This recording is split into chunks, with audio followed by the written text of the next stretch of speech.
So OpenAI just drops GPT 5.5, and you might think the big news is just another jump in intelligence. But get this, a new analysis from Thorsten Mayer says the real story, the game-changing part, is something totally different. Let's dive into what he found.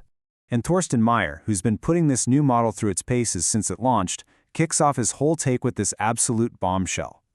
Yeah, GPT 5.5 is smarter, for sure. But he's saying, nope, that's not what you should be paying attention to. Right? So, if it's not just about being a brainiac, what is the real story? What's the secret sauce that OpenAI actually cooked up this time? Okay, so the first piece of the puzzle here, according to Mayer, is that OpenAI is, well, they're playing a whole different sport now. It's not just about racking up points on some leaderboard anymore. They are after something else entirely. And this is it. This is the heart of the matter. Instead of just cramming in more raw intelligence, they gave GPT 5.5 a personality, a soul even. And let me tell you, this was no accident. It was a calculated, strategic move aimed squarely at a huge, emerging market. But what does personality even mean for an AI, right? Well, it breaks down into a few key things. First, its answers are shorter, way more to the point. Second, it's just more human. It doesn't sound like a robot reading a legal document anymore. It's actually conversational. It feels natural. And this is why they did it. It all clicks into place when you think about the personal agent market. We're talking about an AI that's with you 24/7, sorting your messages, drafting your emails, just running your life. And in that world, who wants to hang out with a stuffy, boring robot all day? Exactly. Personality suddenly becomes way more important than just raw smarts. Okay, let's zoom out a bit, because this move didn't just happen in a bubble. Mayer points out that this has created a huge fork in the road, a real strategic split between the two heavyweights in the AI ring, OpenAI and Anthropic. It's like two totally different philosophies. You've got Anthropic, who's basically building a walled garden. They want you using their models on their platform, period. But OpenAI, they're going the other way. They're making GPT 5.5 to be the engine inside everyone's agent. They want to be the platform, not the prison. It's a huge difference in how they see the future. And man, this quote from Mayer just hits it home.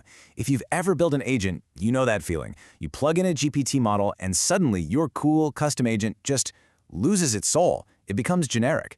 Mayer is saying, try it again with 5.5. The soul is back. That personality makes all the difference. All right, so it's got personality. That's a huge deal for agents.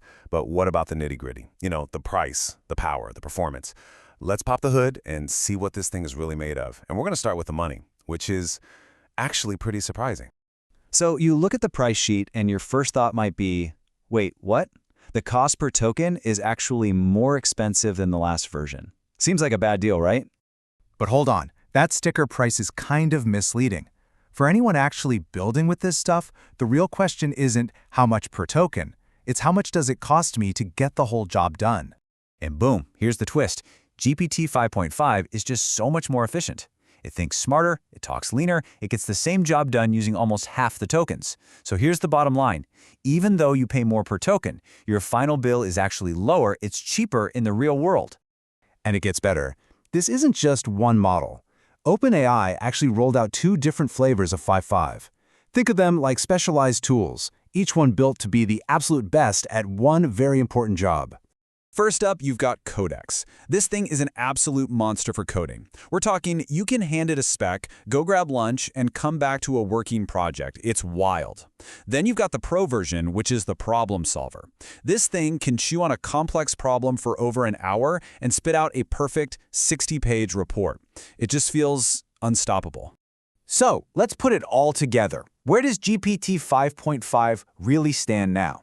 After 2 weeks of throwing everything he had at it, Mayer put together a final scorecard, pitting it head-to-head against its top competitor.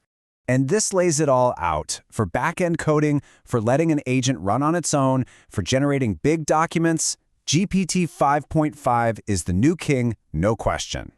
But, and this is a big but, Anthropic's Opus still takes the crown for 2 really important things: front-end design and just pure, raw speed. If you need something to feel snappy and instant, Opus is still your guy. So, what's the big takeaway here? GPT 5.5 is, without a doubt, the new top dog for intelligence and for building those autonomous agents.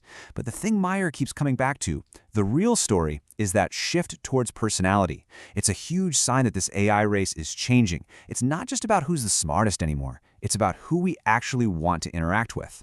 And that really leaves us with a massive question, doesn't it?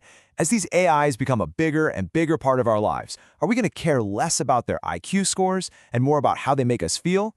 Is personality the next great frontier?